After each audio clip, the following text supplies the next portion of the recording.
300.000 euro in azioni di Popolare Vicenza sono quelle in proprietà della Fondazione Banco di Sicilia che ieri ha deciso di firmare per il ristoro contro l'annullamento di ogni causa risarcitoria. Il valore economico è irrisorio rispetto all'insieme delle cause possibili, ma quello morale è notevole considerando che in Sicilia sono tanti gli azionisti scottati dalla Banca Veneta.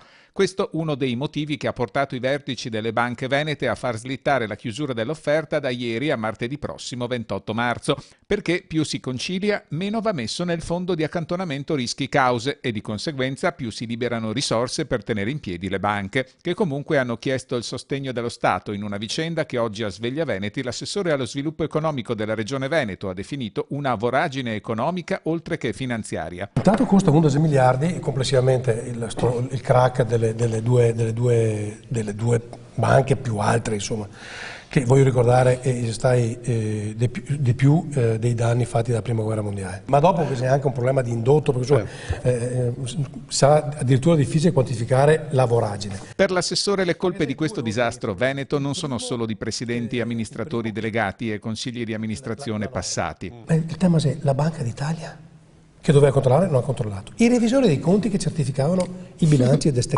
le banche. Appunto. E il revisore dei conti, e nessuno parla di questi revisori dei conti, casta intoccabile. No, il revisore dei conti paga. Altro elemento è lo sportellista che vendeva queste robe qua.